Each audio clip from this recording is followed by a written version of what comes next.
Selamat pagi, sejahtera, shalom, ibu bapak, saudara-saudara jemaat sejahtera di DKI Jakarta yang diberkati Tuhan. Salam sehat semua. Damai sejahtera ada bersama kita semua di pagi hari ini. Ibu bapak, saudara-saudara, kekasih Tuhan Yesus Kristus. Pagi ini saya mengajak kita semua yang sedang mempersiapkan diri untuk mulai berkarya dan beraktivitas. Mari kita ambil waktu sedikit untuk bersama-sama kita menaikkan doa syukur. Dan kita juga meminta berkat firman-Nya yang akan menjadi penuntun kita dalam kita berkarya di hari ini. Mari kita berdoa. Bapa Surgawi, ketika kami membukakan mata kami di pagi ini, dari sanalah kekuatan dari Tuhan membuat kami semua dapat merasakan bahwa Tuhan selalu ada bersama kami. Tuhan selalu memberi kami kekuatan, kesehatan yang baik. Dan kami dapat menikmati di pagi hari ini.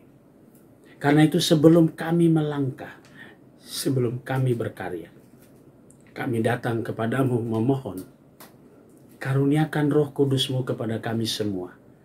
Di saat kami akan mendalami dan memahami firman-Mu. Sehingga oleh kekuatan Roh Kudus kami bisa dan mampu memahami firman-Mu, dan firman-Mu akan kami nyatakan dalam setiap langkah karya kerja kami hari ini, dalam kata dan perbuatan. Karena itu ya Tuhan, berfirmanlah kepada kami semua, kami siap mendengarkannya.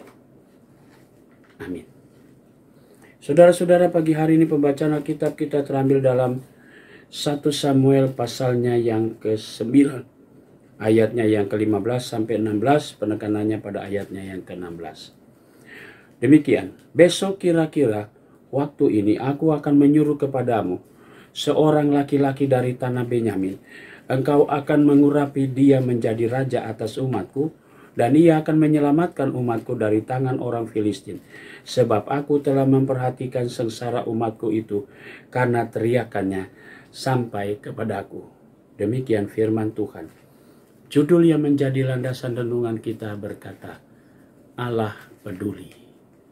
Saudara-saudara yang Tuhan Yesus kasihi, pemanggilan dan pengutusan Saul sebagai seorang raja melalui sebuah perjalanan yang di dalamnya dibuka di depan mata kita semua. Ada dua hal, kelebihan Saul dan kekurangan Saul.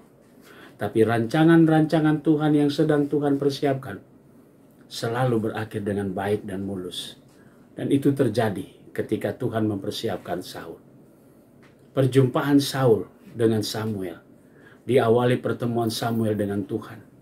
Dan Tuhan mengatakan kepada Samuel sehari sebelum dia berjumpa dengan Saul, bahwa Saul yang akan dipertemukan dengan dia adalah orang yang akan diberkati Tuhan melalui pengurapan Samuel. Lalu dia akan menyelamatkan umat Israel dari tekanan bangsa Filistin. Saudara-saudara yang Tuhan Yesus kasihi, kepedulian Allah terhadap umatnya sangat besar. Oleh karena kasihnya, sehingga dia memilih Saul untuk menyelamatkan umatnya.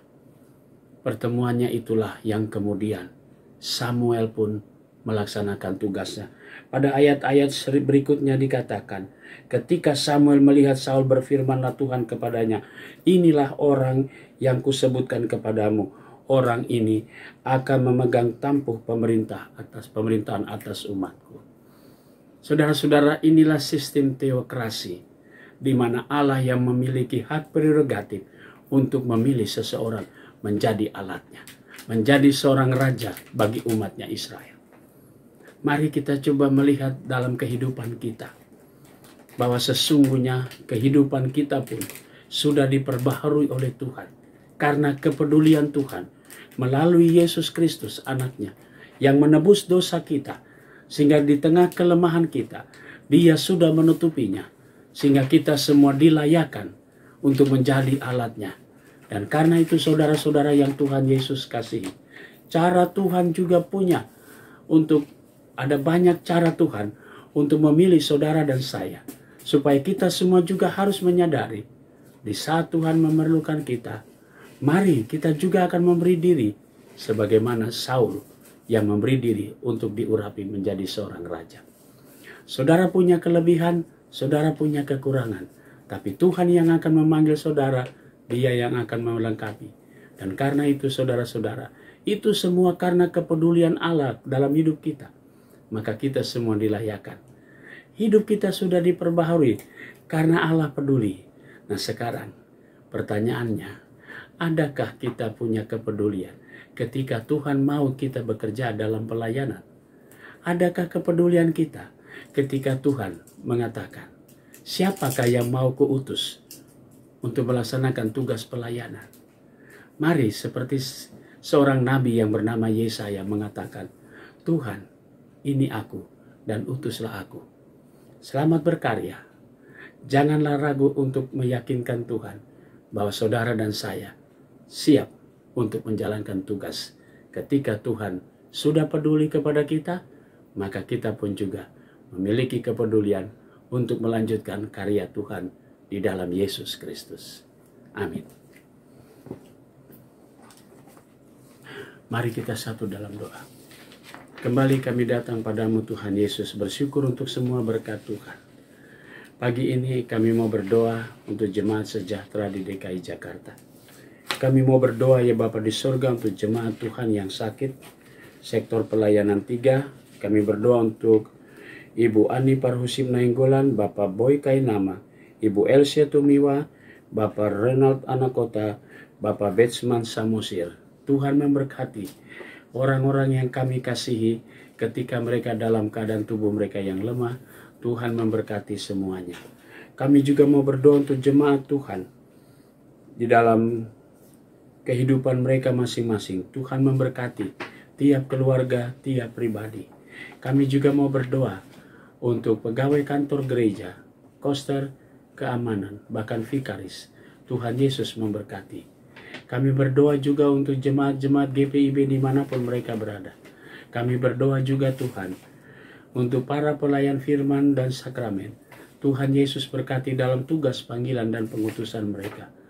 Kami juga mau berdoa ya Bapa di surga untuk majelis sinode GPIB. Tuhan Yesus memberkati di dalam tugas, di dalam tanggung jawab mereka, dalam keluarga mereka, pelayanan dan karya kerja mereka. Terima kasih Bapa di surga. Inilah doa kami di pagi hari ini. Kami mau serahkan semuanya di dalam nama Yesus Kristus, Allah dan Juru Selamat kami yang hidup. Amin. Selamat pagi, selamat berkarya. Tuhan berkati saudara.